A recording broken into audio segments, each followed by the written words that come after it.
പ്രായം എത്രയായാലും ഒന്ന് നടക്കാൻ ആഗ്രഹിക്കാത്തവർ ലോകത്തെവിടെയും ഉണ്ടാവില്ല.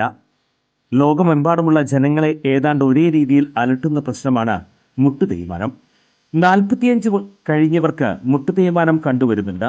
മുട്ടുതേയ്മാനം സംഭവിച്ചവർ മുട്ടുമടക്കാൻ പോലും കഴിയാതെ വീടിനുള്ളിൽ ഒതുങ്ങിക്കൂടേണ്ടി വരുന്ന അവസ്ഥയാകും.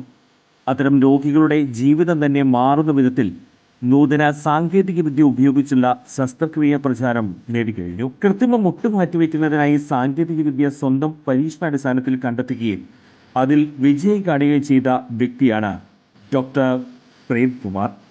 വടക്കാഞ്ചേരിയിലെ മാക്സ് കെയർ ഹോസ്പിറ്റലിലാണ് ഡോക്ടർ സർവീസ്. ഇവരുടെ ഈ സേവനം എന്നെ കേൾക്കുന്ന നിങ്ങൾക്ക് ആർക്കെങ്കിലും ആവശ്യമുണ്ടെങ്കിൽ ഡോക്ടറെ കോണ്ടാക്ട് ചെയ്യണം. അങ്ങനെ നിങ്ങളുടെ ബുദ്ധിമുട്ടുകൾ മാറ്റട്ടെ. ഞാൻ എൻ്റെ ജീവിതത്തിൽ എത്ര ചിന്തിക്കാറുള്ളൂ, ഞാൻ കാരണം ഒരു മനുഷ്യന്റെ ബുദ്ധിമുട്ടുകൾ മാറ്റാൻ പറ്റിയാൽ, എല്ലാ ബുദ്ധിമുട്ടും അവന്റെ മാറ്റാൻ നമുക്ക് പറ്റില്ല, ഒരു ബുദ്ധിമുട്ടെങ്കിലും മാറ്റാതെ രണ്ടെണ്ണം മാറ്റല്ലേ, രണ്ട് ബുദ്ധിമുട്ട് മാറ്റാം കേട്ടാ. കാലിന്റെ മുട്ടിന്റെ ബുദ്ധിമുട്ട് അത് നമ്മൾ മാറ്റി തരും. ചുരുക്കി പറഞ്ഞാൽ ഈ വടക്കാഞ്ചേരിക്കാരൻ ഡോക്ടർ പ്രേംകുമാറിന് മുന്നിൽ മുട്ടുമടക്കാത്തവർ ആരും ഉണ്ടാകില്ല. ആശാവർക്കർമാർക്കൊപ്പം ഡൽഹിയിൽ പോയി സമരം ചെയ്യാൻ തയ്യാറാണെന്ന് മന്ത്രി വീണ ജോർജ്.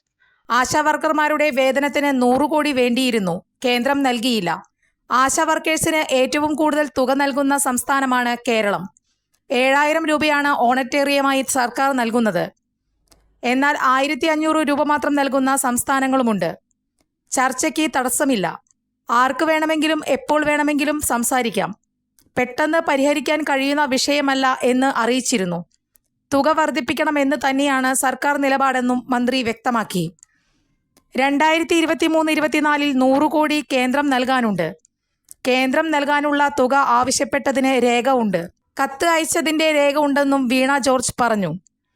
ആശാവർക്കേഴ്സുമായി വിഷയം വിശദമായി ചർച്ച ചെയ്തിരുന്നുവെന്നും ഇനിയും ചർച്ച നടത്താൻ സർക്കാർ തയ്യാറാണെന്നും മന്ത്രി അറിയിച്ചു.